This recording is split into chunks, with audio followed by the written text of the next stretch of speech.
All the photons left the room except for Andre Segovia. I mean, this man, whatever was going on with this guy. For decades, Jeff "Skunk" Baxter was the enigmatic guitarist who floated between some of the biggest bands in rock history, the Doobie Brothers, Steely Dan, and beyond. Fans knew his riffs, his solos, his unmistakable style.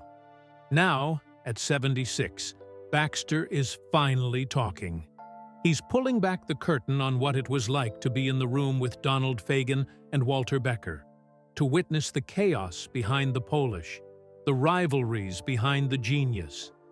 His revelations are more than history. They're a reckoning. But why did he stay silent for so long? And what is he now uncovering that has everyone shocked? Stay tuned to find out.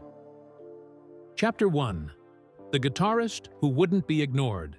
Approximately 660 words. Jeff Baxter's journey into rock history was never ordinary. Born in Washington, D.C. in 1948, he grew up with a restless spirit and a sharp ear for the unconventional. While other guitarists mimicked blues licks or rock cliches, Baxter pushed boundaries, experimenting with jazz phrasings and odd tonal colors. He earned the nickname Skunk, not just for his eccentric style, but for his refusal to blend in. By the late 1960s, Baxter was making waves in New York's music scene, his guitar work catching the attention of producers who prized versatility. He had the chops to play anything: rock, jazz, funk, even country. And more importantly, he could adapt instantly. That adaptability made him invaluable in the studio. But Baxter was not content with being just another session player. He had a charisma, a flair that demanded recognition. When he joined the short-lived band Ultimate Spinach and later went on to jam with Jimmy James, who would become Jimi Hendrix, he proved himself as more than just a sideman. He was a force. The turning point came when Baxter relocated to Los Angeles in the early 1970s. There, he immersed himself in the thriving studio scene, rubbing shoulders with the best players in the world. It was in LA that he crossed paths with two ambitious songwriters who were quietly plotting something different: Walter Becker and Donald Fagen. They were forming a band that would challenge every notion of what rock music could be. That band was Steely Dan. For Becker and Fagen, Baxter was a perfect fit. He had the precision they craved, the versatility they demanded, and the edge that gave their music bite. Unlike many musicians who buckled under their notorious perfectionism, Baxter thrived on it. "If you wanted 50 takes, fine," he once said. "I'd give you 100. By 1972, Baxter was firmly planted in Steely Dan's lineup, and his guitar work on their early albums, Can't Buy a Thrill, Countdown to Ecstasy, showcased a blend of rock aggression and jazz sophistication that helped define the band's sound. Songs like Reelin' in the Years carried his fingerprints, spirited, sharp, and impossible to ignore. Yet even as Steely Dan rose to fame, Baxter's presence foreshadowed tensions. He was outspoken, confident, and unwilling to disappear into the background. Becker and Fagen thrived on control, crafting their songs with an iron grip, demanding loyalty and precision. Baxter, on the other hand, was a free agent in spirit. He wanted the spotlight. He wanted recognition. And as history would prove, that desire would collide with Steely Dan's culture of secrecy and domination. Jeff Baxter wasn't just a guitarist. He was a storm waiting to clash with the silent empire Becker and Fagen were building. And once inside the world of Steely Dan, that storm would leave scars. The early 1970s were a crucible for ambitious musicians, and Los Angeles was their forge. Amid the haze of Laurel Canyon, the precision of Hollywood studios, and the relentless churn of record labels hungry for the next big sound, Becker and Fagen were outsiders with a plan. They weren't chasing fame in the traditional sense.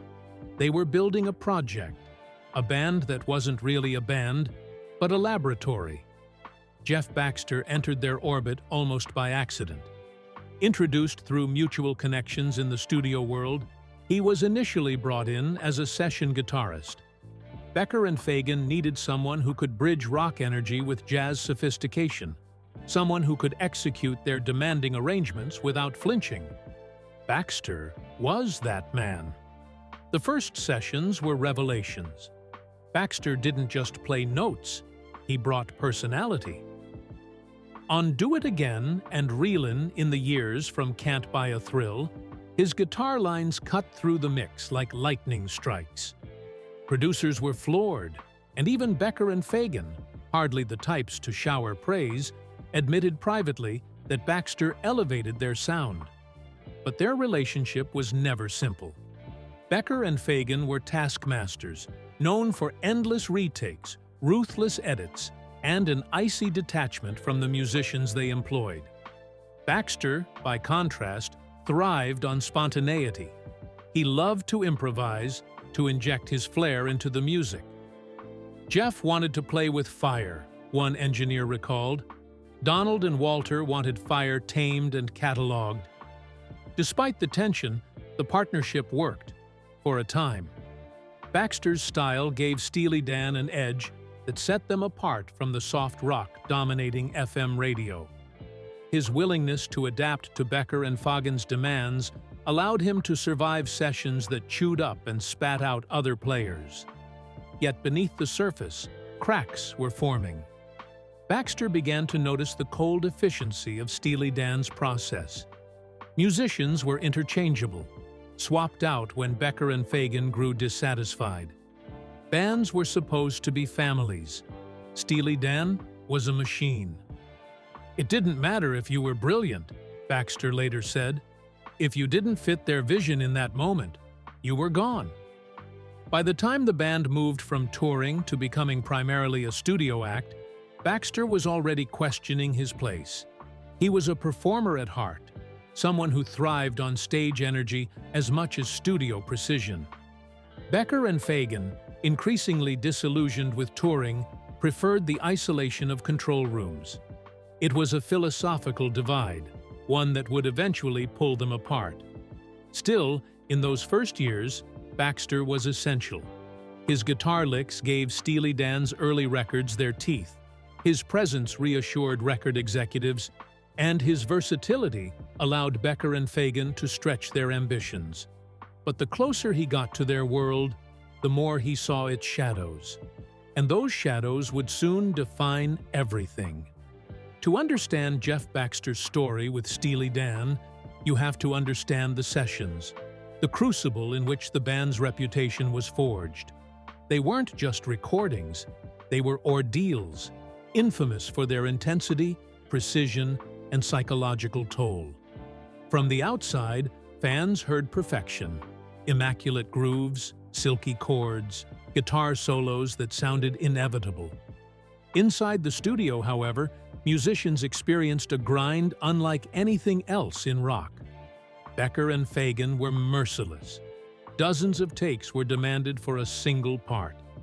Entire songs were scrapped if they failed to meet the duo's impossible standards. And behind it all, Jeff Baxter stood both as participant and witness. Baxter's contributions to Countdown to Ecstasy and Pretzel Logic were critical. His guitar provided a rock punch against the band's increasingly jazz-inflected textures. Songs like Bodhisattva showcased his ability to shred with precision, while tracks like Ricky Don't Lose That Number revealed his adaptability, blending restraint with flourish. But the sessions that produced these classics also revealed the darker side of Steely Dan's genius. Musicians cracked under the pressure. Some walked out mid-session, unable to endure another round of nitpicking. Others broke down entirely. One drummer recalled playing the same 4 bars for hours, only for Becker to dismiss it as too human. Baxter himself pushed through, but even he admitted later that the sessions were less about music and more about psychological endurance. The atmosphere grew stranger the deeper he went. Becker and Fagen thrived on detachment, treating musicians less like collaborators and more like instruments. Praise was rare, instructions were clinical, yet the results were undeniable. Songs that sounded like they had been carved from marble. Baxter recognized the brilliance, but he also saw the cost. Tensions built between his instincts and their control. Baxter wanted to perform, to leave fingerprints of personality in the music. Becker and Fagen wanted control so absolute that personality disappeared into the song. That conflict simmered through every take, every overdub. Baxter played their game, but inside, resentment grew. Looking back, Baxter described those years as being in the eye of a storm. On one side was the thrill of creating some of the era's most iconic music. On the other was the suffocating realization that the band he had joined was never really a band. It was Becker and Fagen's private empire, and everyone else was expendable. The sessions shaped Steely Dan into legends, but they also shaped Jeff Baxter into something else. A man who understood both the brilliance and the brutality of their process. And eventually, it would force him to make a choice: loyalty or freedom. By the mid-1970s, Steely Dan's reputation as studio tyrants was firmly established. Donald Fagen and Walter Becker weren't interested in the romance of rock and roll chaos. They wanted control, precision, flawlessness. For most musicians, that control felt suffocating. For Jeff "Skunk" Baxter, it was both a challenge and a warning. Baxter described the studio as a battlefield, where sound was both weapon and casualty. The moment you walked through the doors, you surrendered time, ego, and even identity. Days could stretch into nights without pause. Food came in waves of takeout cartons left to rot under buzzing fluorescent lights. Musicians rotated in and out like soldiers on shifts. And hovering above it all were Becker and Fagen, cold, watchful, relentless. They never yelled, Baxter would later recall. They didn't have to. A silence from Donald or Walter could cut deeper than any insult. That silence was terrifying. It followed takes that musicians thought had gone well. A glance exchanged between Becker and Fagen, a cigarette lit at the wrong moment, a muttered, "Again." That was enough to break spirits. Musicians who entered confident left defeated, their self-worth shredded. Some vowed never to work with Steely Dan again. Baxter, though, was different. He thrived on pressure. He could take their demands and deliver them with flair. But even he wasn't immune to the psychological toll. It wasn't music anymore. It was endurance, he said. The studio wasn't a place of creation. It was a crucible. And in that crucible, something darker was forged. The sessions were clinical. Becker and Fagen sat behind the glass, listening to every imperfection, dissecting every note. Musicians weren't collaborators. They were test subjects. Some were replaced after dozens of takes, their parts erased as if they never existed. Whole songs were shelved because they failed to meet the invisible standard. And yet, the irony was undeniable. From this brutality came brilliance. Tracks like Bodhisattva, My Old School, and Ricky Don't Lose That Number wouldn't exist without the precision.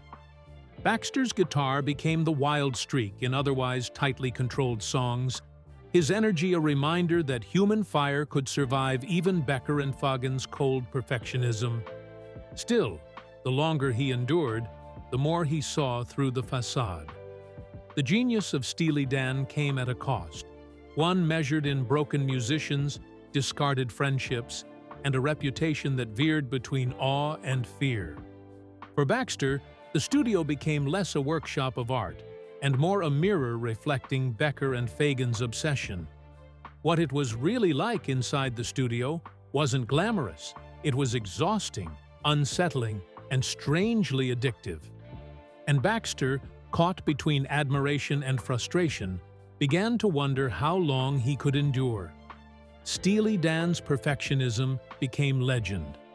To fans, it explained the crystalline sound, the flawless arrangements, the songs that sounded as if they had always existed.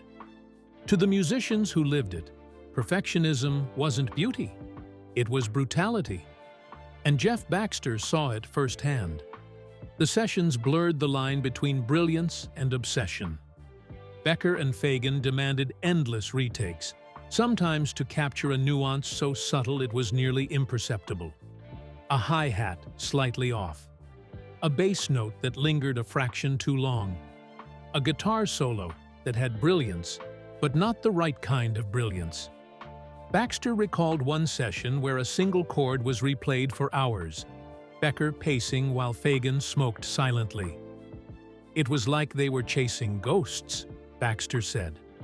For some musicians, the chase ended in breakdowns. Studio veterans walked out, muttering that no record was worth the psychological toll. Young players, eager for their big break, left in tears after being dismissed with barely a word. The turnover was constant. New drummers, new guitarists, new keyboardists, each brought in to give Becker and Fagen another angle, another option, another pawn in their endless game of sonic chess. Baxter himself endured, but not without scars. His instinct as a guitarist was to inject personality, to bend notes, to leave fingerprints. Steely Dan's process often erased those fingerprints. They didn't want Jeff Baxter on the record, he later admitted. They wanted a machine that played exactly what they heard in their heads. The toll wasn't just emotional. The endless takes pushed physical limits. Calluses split, wrists ached, voices cracked. More than one musician admitted to numbing themselves with drugs or alcohol just to survive the sessions. And all the while, Becker and Fagen sat detached, unsmiling, as though testing not just the music, but the musicians themselves. Yet out of this torment came masterpieces. Pretzel logic gleamed with precision. Katie Lead carried the strange, unsettling atmosphere that perfectionism produced. And in Aja, released after Baxter had departed, Steely Dan's methods reached their peak. A record hailed as flawless, but built on the bones of dozens of discarded players. Baxter couldn't ignore the contradiction. He admired the results, but he questioned the cost. How many musicians had been broken to build Steely Dan's legend? How much humanity had been stripped away in the name of perfection? At 76, when he finally spoke openly, Baxter didn't sugarcoat it. "We made great records," he said, "but those records broke people. And once you see that, it changes the way you hear them." Behind the brilliance of Steely Dan lay a partnership forged in tension. Donald Fagen and Walter Becker were united in vision, but their unity bred rivalries, not just with the musicians they employed, but with each other. Jeff Baxter had a front-row seat to those rivalries, and decades later, he finally spoke of what he witnessed. To the outside world, Becker and Fagen were a seamless pair, two halves of a single genius. But in the studio, cracks appeared. Becker was the darker presence, cynical and sharp, often muttering judgments under his breath. Fagen was precise, demanding, his clipped instructions cutting through the haze of smoke and fatigue. Their alliance worked because they balanced each other, but that balance teetered on conflict. Baxter recalled moments when the two argued fiercely over arrangements, over solos, over takes that one deemed brilliant and the other dismissed as useless. They were partners, but they were also rivals, he said. Every song was a tug of war. That rivalry extended outward. Musicians were often pawns in Becker and Fagen's games. One would praise a take, only for the other to reject it, leaving the musician confused and demoralized. Baxter himself was caught in this crossfire more than once. His solos were sometimes celebrated, sometimes erased, without explanation. "It wasn't about me," he said. "It was about them, each trying to prove they had the better ear." The dynamic fostered paranoia. Musicians tiptoed, unsure of who to please, unsure of what unseen rivalry they were stepping into. It created an atmosphere of constant uncertainty, an environment that fed Becker and Fagen's obsession but drained everyone else. Baxter's rivalry with Becker and Fagen was subtler but no less real. He was charismatic, outspoken, a guitarist who wanted recognition. Becker and Fagen valued control above all else, and Baxter's confidence sometimes clashed with their dominance. "I wasn't afraid to speak up," he admitted.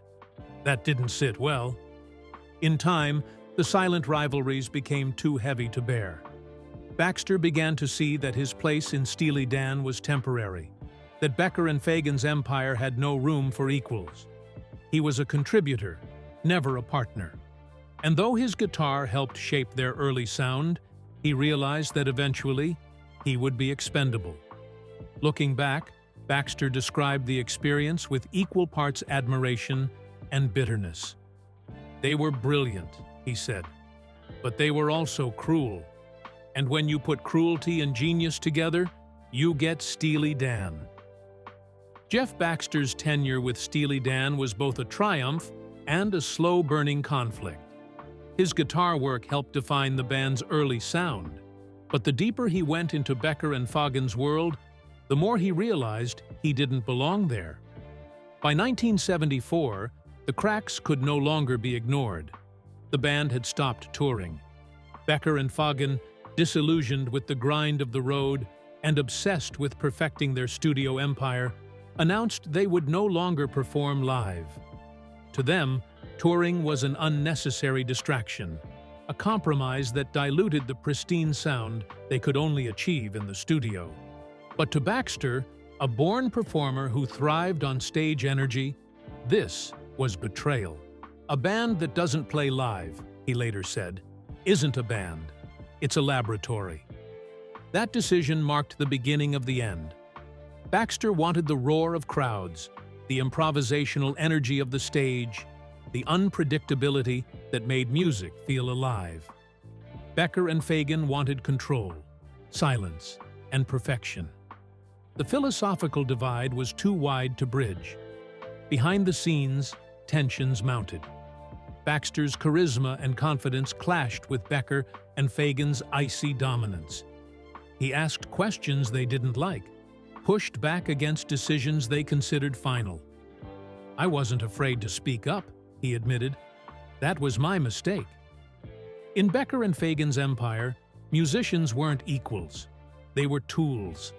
And tools weren't meant to talk back. The final straw came when Baxter realized his role was shrinking. His solos were being edited out, his influence curbed. Becker and Fagen were cycling through musicians like parts in a machine, discarding anyone who didn't serve their vision in the moment. Baxter, who had once been central, felt increasingly peripheral. Rather than wait to be erased, he left. He walked away from Steely Dan in 1974 and soon after joined the Doobie Brothers, a band that valued performance as much as precision. With them, he flourished, bringing his technical mastery and flair to a group that embraced his personality instead of stifling it. Looking back, Baxter was blunt. "I loved the music, but I hated the cage." Walking away wasn't just about leaving Steely Dan, it was about reclaiming freedom. And while Becker and Fagen built their empire in the studio, Baxter built his legend on stage. For years after leaving Steely Dan, Jeff Baxter stayed silent about what he had seen.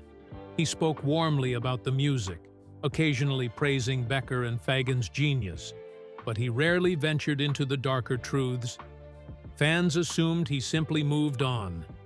In reality, Baxter was keeping secrets, secrets that revealed as much about survival as they did about silence.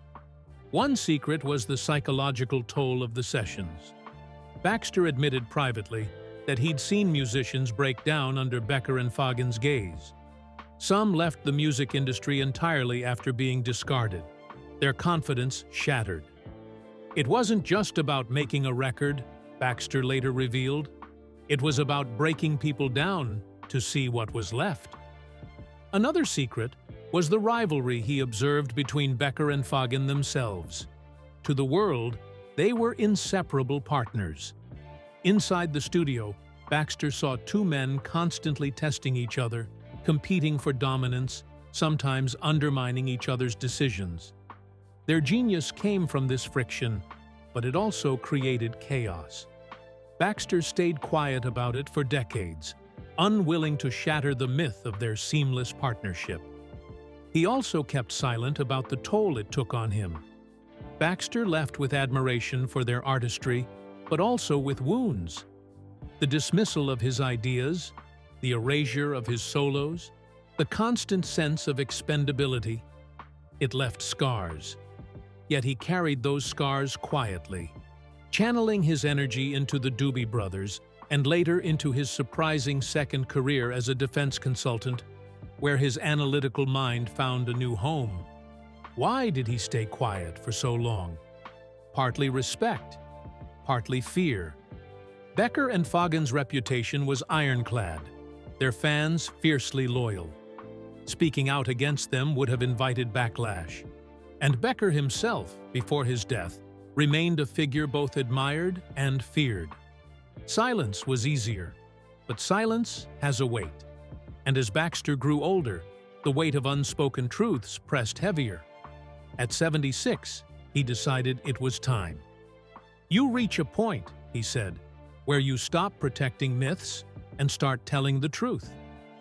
Age has a way of stripping away pretense. For Jeff Baxter, reaching 76 brought clarity, perspective, and a sense of urgency. He had lived long enough to see friends and rivals pass away, long enough to see myths calcify into history.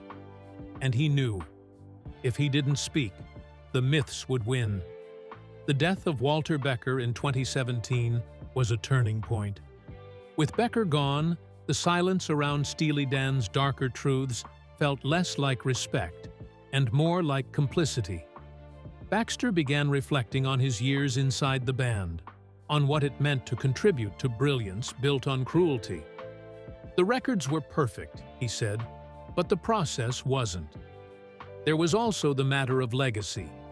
Baxter had built his own, first with Steely Dan, then with the Doobie Brothers, and later in a wildly unexpected pivot into government consulting, where his expertise in systems analysis found a place in national defense. But as fans continued to ask about his years with Steely Dan, he realized the stories he'd been holding back weren't just gossip, they were history. And history, left untold, becomes fiction. At 76, he no longer feared backlash. His career was secure, his reputation intact. What mattered now was honesty. "I don't need to protect anybody anymore," he said. "I just need to tell it the way it was." That honesty was startling. He admitted the sessions were brutal, that musicians were treated as expendable, that Becker and Fagen's genius thrived on breaking people. He revealed rivalries long hidden, tensions long buried, and in doing so, he shattered the pristine myth of Steely Dan's creative machine. Baxter's decision to speak wasn't just confession, it was liberation. After decades of carrying silence, he finally set it down.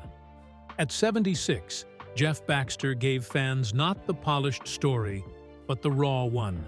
And in doing so, he changed the way Steely Dan will be remembered. When Jeff Baxter finally opened up, the revelations reframed Steely Dan's legacy. The band's genius was undeniable. Their records still shimmer with perfection, their songs still sound timeless. But Baxter's testimony revealed the darkness beneath that polish. The truth was that Steely Dan's brilliance came at a cost. Musicians were discarded like tools. Friendships were fractured. Rivalries simmered. cruelty thrived, and perfectionism became obsession. Becker and Fagen's music wasn't just crafted, it was extracted, piece by painful piece, from those who dared step into their world. For decades, fans celebrated the records without knowing the scars behind them. Baxter's honesty changed that. Now, when listeners hear the immaculate grooves of Ricky Don't Lose That Number or the blistering solos of Bodhisattva, they also hear the exhaustion of countless takes, the silence of discarded players, the unrelenting pursuit of control. Baxter didn't reveal his truths to destroy Steely Dan's legacy. He revealed them to complete it. "You can admire the art," he said, "but you should also know the price." At 76, he no longer needed myths. He gave us the story raw, a band that built perfection from imperfection, genius from cruelty, beauty from scars. The truth wasn't glamorous, but it was real. And in the end, that reality might be Steely Dan's most haunting legacy of all. Jeff Baxter's truth pulls the curtain back on Steely Dan. Brilliance built on shadows. Perfection had a price, and now the world knows it. Do you think the art outweighs the scars? Share your thoughts below, and don't forget to like, subscribe, and join us for more untold stories.